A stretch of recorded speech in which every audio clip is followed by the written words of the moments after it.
I suspect we all know someone we care about very much, or someone very dear to someone we care about very much, who is very sick, even now, this morning, as we gather. In today's gospel, Jesus himself encounters people who were terribly sick. Part of it was the result of the poverty of his day, the poverty of the peasant class that he was very much a part of, who kept reaching out to him for help. Oftentimes it was because medicine was still so primitive. So many diseases took so many lives so young, and also disfigured many and caused unremitting suffering and isolation from the community for that sick person. In this particular scene just proclaimed, first of all, there's this woman with this continuous 12-year bleeding, a hemorrhaging, and a synagogue official whose daughter was dying way too early. Way too early. Jesus responds to them, to each of them. He seemed to know what to say. He seemed to know what to do. He seemed to know how to respond. Do we? Even in our day, sickness is everywhere. Visited 4 hospitals filled with community members, victims of car accidents and lungs dying just this past week. What do we say when we arrive at those bedsides? What do we say to our neighbors, our colleagues, our relatives when they face suffering or illness or surgery? When they might know that they won't get better, that they will die. It is important to love them well, like Jesus did in this gospel.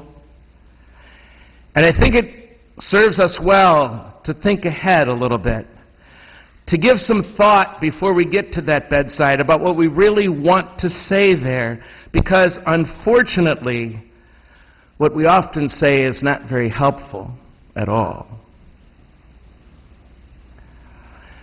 This is a somewhat different approach to a homily this morning than normal.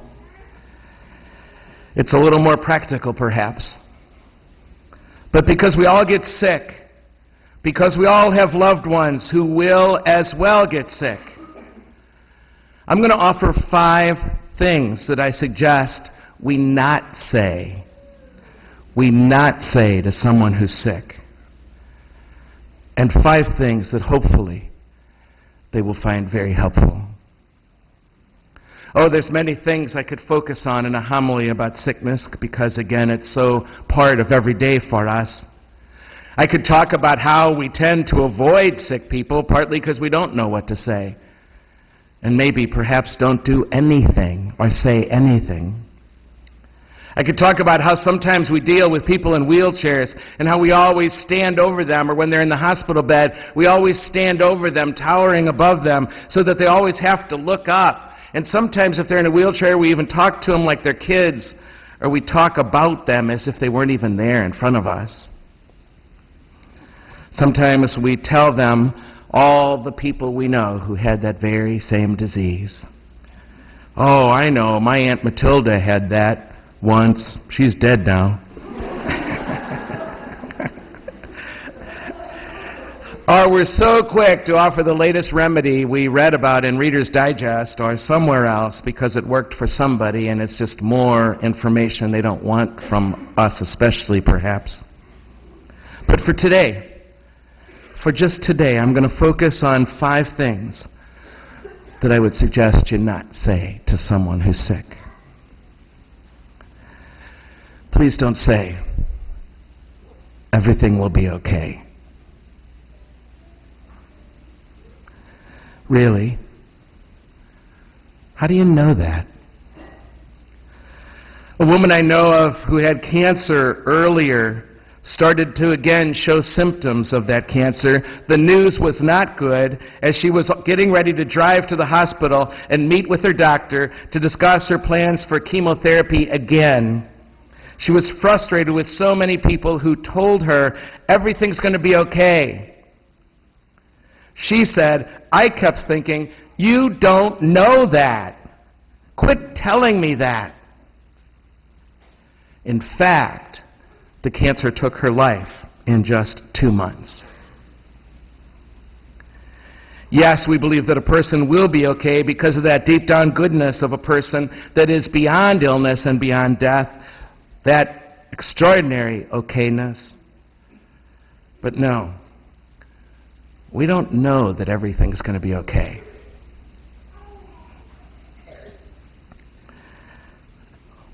So perhaps it's not best to say everything will be okay. The second thing to try not to say is, you look great. Do I now? And do you really want me to focus on my appearance after all this?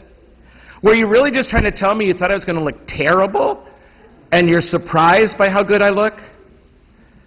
Right now I'm gaunt, my hair's falling out in clumps, my colostomy bag needs emptying, I look like hell, and I don't like how I look. Plus, why are you focusing on that? Don't lie to me. If someone said to me, you're such a beautiful person, perhaps I could take that in, but I'm not sure you telling me you look great is going to help me all that much. Please don't tell me you look great. Another thing not to say, I'm sure God did this for a reason. I hear it all the time. I was with an MD PhD just the other week, 2 weeks ago, who said the same thing about sickness and death. He should know better. I'm sure God did this for a reason. Really? Tell me, what kind of God would that be? Thank you for not inflicting me with your often misguided perspective about the intentionality of God. Read the first reading from this morning from the Book of Wisdom that says death has nothing to do with God. Nothing. Death happens. God steps in to help us. Death is not of God. Sickness is not of God. Wisdom makes that clear. So don't tell me that God did this to me for a good reason. Would you do that to your kids? Would you give them cancer so that they grow from it? You'd be there for me to help me with my cancer if I was your son. You'd help me grow through it. But you wouldn't give it to me for a reason. Yes, God can bring good from anything. But that does not mean God causes this. God does not cause pain or harm. God does not. And thank you for not trying to tell me God does.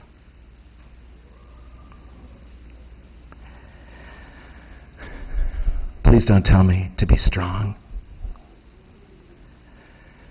Are you really trying to tell me just don't cry around you? Maybe you're saying that because you're uncomfortable with my pain or the mess or the reality of these losses. I don't want to have to be strong right now. I can't be. I don't think I should have to be.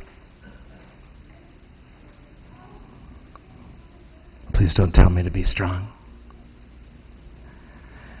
And finally, I know just how you feel.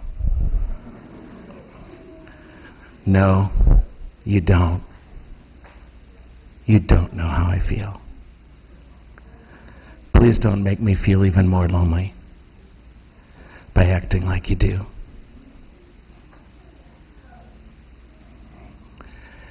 Those are things that I've heard over the years that make me cringe, and as I've talked to sick people so many times, they found those extraordinarily unhelpful. But what might you say? What might be 5 things to say that would be helpful. One, don't write me back. You see, patients most often get overwhelmed with the burden of keeping everybody informed and helping everybody who's caring for you feel appreciated. But this is a time for the sick person to mostly just receive. And they have to do one more thing. To have to keep you posted is not something they can do or want to do, really. So tell me, don't write back. Another thing that's really helpful for me to hear when I'm sick is, I'll be going now. You can never be wrong, really, by uttering those 5 words while visiting someone who's sick, because they're sick. People often feel, even sick people sometimes feel a need to entertain other people and to respond to other people who come to visit them. And so it's really hard for them. It's hard for us even. Can you imagine when you're sick? It's hard to ask people to leave because you're exhausted. You don't feel good. If you come over to my house to visit me when I'm sick or in the hospital, just let me know you're ready to leave. And if I want you to stay, I'll say that. But don't stay too long. Another thing really, really helpful is to say, I don't know what to say to you right now. I'm telling you, my friends, that honesty is so real. And it opens the door to that which is beyond words, that may be a look, holding them with your eyes. Compassionate, loving, tender eyes, or a squeeze of a hand can say way more than words anyway. It's just honest to say you don't know what to say. Another thing that can be really helpful is to say to him as you leave, please pray for me. That might sound like something not to say, but when you can't do anything else, sometimes what you can do is utter a prayer for somebody, and it's the only way you can love. And it establishes a sort of dignity and a loving heart, even while you're horizontal with disease and illness and sitting and waiting for chemotherapy, that they can say a prayer for you. It helps them look out just a teeny bit. And you know what? We need it. And I believe with all my heart they're closer to God than we are anyway. Right then, right there. Sometimes I don't always do that. I don't always ask them to pray for me as I leave, but sometimes I just know it's the right thing to do. In part because I need those prayers, and in part because asking that person to pray for us acknowledges that that person can still give and do something and love right from there. Something still to offer the world when they feel useless. That's really important. And finally, one last thing to maybe say, to try to say, to remember to say. I just care about how you are. I just care about how you are. It doesn't need to be fancy. It just needs to be real. I'm sorry you have to go through this.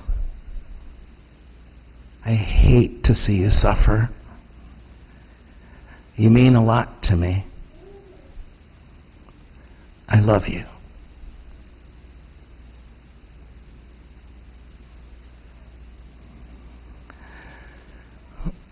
My friends, I want to take a moment to commend you, to commend each of you for caring enough to reach out to those who are ill and to those who are struggling. You do. It's important that we do. But let us take care that what we do say or don't say, that through our words, our presence, or even our absence, those who suffer might sense something of the very love of God right there, right then, for them, through us.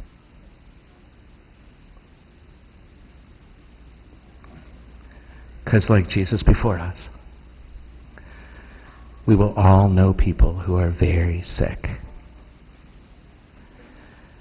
And someday, if not even for us right now here this morning,